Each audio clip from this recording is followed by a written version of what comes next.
In this multi-part series, I'm going to take a look at Canada's passenger trains. I'm going to take a look at 1980, and I'm going to look today, 2026, and the big question is, where all the passenger trains go? So I'm going to kind of walk through it using maps. I got a hold of an old VIA train schedule from 1980, and talk about some issues behind when the cuts happened as well. So, taking a look with regards to the cuts and who's made them over the years, and you can't just blame one political party. I'd say that one's done more cuts than the other, but both have done their cuts over the years via rail. The first significant cut was under the Pierre Trudeau government, actually, and they did about a 20% cut to VIA in 1981. Brian Mulroney got in, and he did actually reinstate some trains for a while, including the Atlantic, which traveled from Montreal to Halifax down via the state of Maine through Fredericton and stuff. But along came 1989, and he did a 51% cut, which is even more drastic than the Trudeau government. There have been some minor cuts over the years, too. Prime Minister Stephen Harper came along, and at least in Ontario, he slashed the Sarnia train down to 1 per day, Windsor down to 3 per day, and St. Catharines, Niagara Falls down to 0.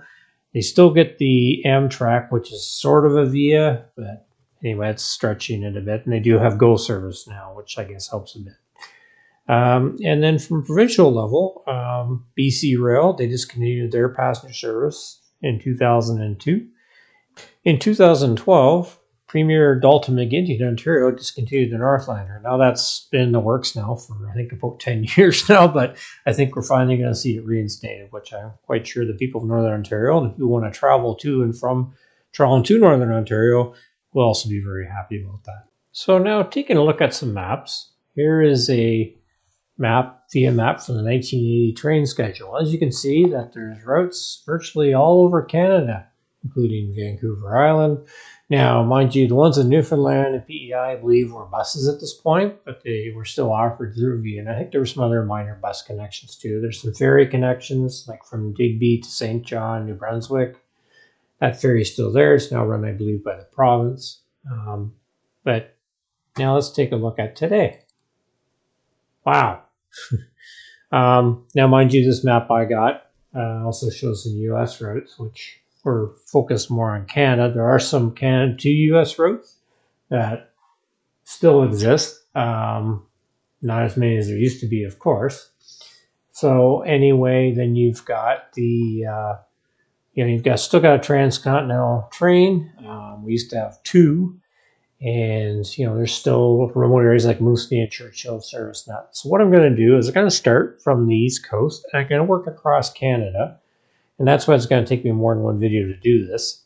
And I'm going to discuss and show the impact of the disappearing rail service in Canada. And as I mentioned in my previous video about the disappearing rail infrastructure, this has a profound effect on how people get around. Basically, they're limited to cars in most cases these days, because buses have virtually not disappeared, but been reduced drastically with the departure of Greyhound and such. So there really aren't a lot of options to get around anymore. I hope that someday we look at expanding rail, though under the current government, they're talking about potential VIA cuts as well. So hopefully they won't be too drastic, or hopefully we'll avoid them somehow.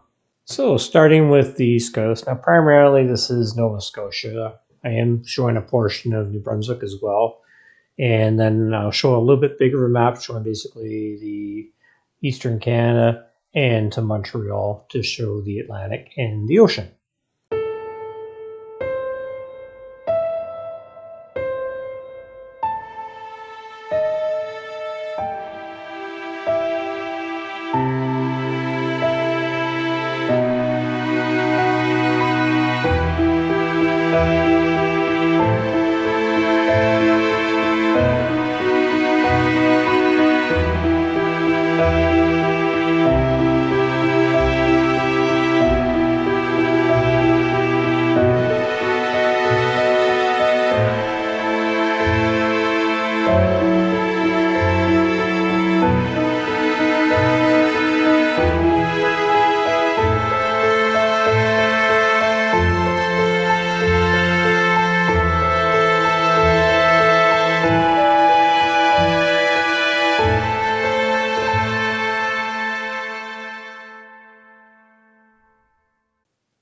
That's it for part 1. In part 2, I'll take a look at the province of Quebec, as well as Quebec to Ontario, and also Quebec westward with regards to the Canadian.